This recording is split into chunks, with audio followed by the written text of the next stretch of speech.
We are now joined by Dr. Greg Q, an occupational medicine specialist, and the topic that he discussed here at the Saiosh conference has to do with the use of cannabis and the options available to employers in this regard so that we can manage risk accordingly. Thank you, Dr. Q. Pleasure. So just a few questions based on the information that you shared with us today. What are the most significant challenges employers face in addressing cannabis use in the workplace, and how can they balance employee privacy with workplace safety concerns? Yeah. Well, exactly. I think their biggest challenge is that balance. The idea of addressing the risks of substances such as cannabis and other medications or drugs or the like that can affect that can impact thinking or impair thinking has been around a long time. So they've pretty much got a fairly good handle on the idea of screening, acting on a screen, who should be screened and the like. But I think the difficulty is in balancing the rights of individuals versus the duties of the employer, and how exactly to make that balance work for both parties. Partly because employer situations vary. You get some employers where there is a very real safety risk, mining operations, quarry operations, construction work, big petrochemical plants. Safety is a big issue there. But then there are also circumstances where these are office admin employees, these are other circumstances like banks, where it may not be a safety issue, but there's certainly an importance on employee performance, cognitive performance.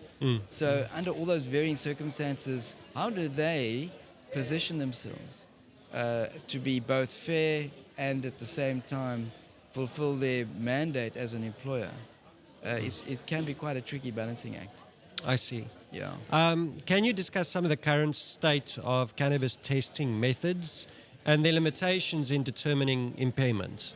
Yeah, great question. That's exactly it. So the traditional technique is to use urine, and remains the benchmark is to use urine as your test sample.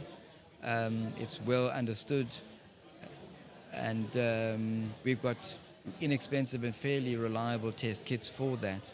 So that would be your first port of call. It's a screener for the presence of a metabolite in the urine. Right. And the important thing about that is that metabolite is not psychoactive at all. So you're testing for the presence of a substance which has no impact at all on the person's performance. But it tells you, it's a tracer essentially, that the person is a user of cannabis. And it could be someone who used it 3 weeks before, up to 30 days before. And the tracer might still be there. So that's the standard mechanism. The one that's becoming increasingly adopted is the oral fluid. We use that term oral fluid, not saliva, because the oral fluid is not just saliva, it's a mixture of other fluids generated in the mouth. And that is the other mechanism which is now increasingly taking hold. It's very unusual, although not impossible, for blood to be used. In the workplace, we don't generally like using blood for drugs at all, and for cannabis as well. But it certainly is a possibility, and particularly now with changes in the National Road Traffic Act, for which a blood test has now been given as a mechanism for testing in terms of the National Road Traffic Act. Like they do with alcohol as well. Exactly the same mechanism of alcohol. So you can screen for alcohol and then a blood test for alcohol, screen for cannabis, blood test for cannabis. Okay. So what considerations should employer then look at if they want to develop and implement a cannabis control or cannabis policy for their workplace? Yeah, exactly. I think to go back to basics, the 5 steps that we are reminded of by the World Health Organization. Step 1, do you need a policy at all, and why? If within the policy you are including screening as part of your policy, then why? Is there a justified reason for that? And if there is one, then that's fine. Then have a policy that's fair. Write it up, attention to detail, record the policy, and then step 3 is communicate it to everyone. So everyone knows it, and make sure that people understand it and have an opportunity to at least have something to say about it. And then from then, the next step is to make sure that people who might have a problem with cannabis have an opportunity to be referred for help. examines for alcohol as well. And then the final thing then to go ahead and implement your program. Okay.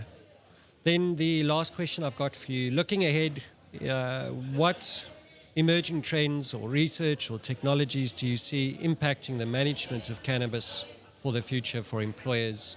And naturally, if we look at policy documentation and development as well. Yeah, very good. So part of the research is to try to get a better handle on levels of cannabis and the degree of impairment. We seem to have fairly good understanding of levels of alcohol in the blood and degree of impairment. Several studies have been done measuring impairment as a consequence of cannabis. And thresholds have been developed, which is why we have the value for the National Road Traffic Act. By the way, similar values are adopted in many jurisdictions around the world on the grounds that there are values above which impairment is likely to be present. But there's still some argument around this. Perhaps continued research there. And then the other research is in really making sure that our oral fluid test kits are reliable and dependable, because these can be life-changing things for employees if the test is falsely positive, and the employer acts on that with the possibility that the test was wrong. So reliable, good screening tests, and perhaps better still, reliable and inexpensive confirmatory tests for oral fluid. Okay. Thank you very much for your time. It's really an interesting topic, and I enjoyed having a conversation with you. Thank you, Orchid. It was great being here. Thank you. Thank you.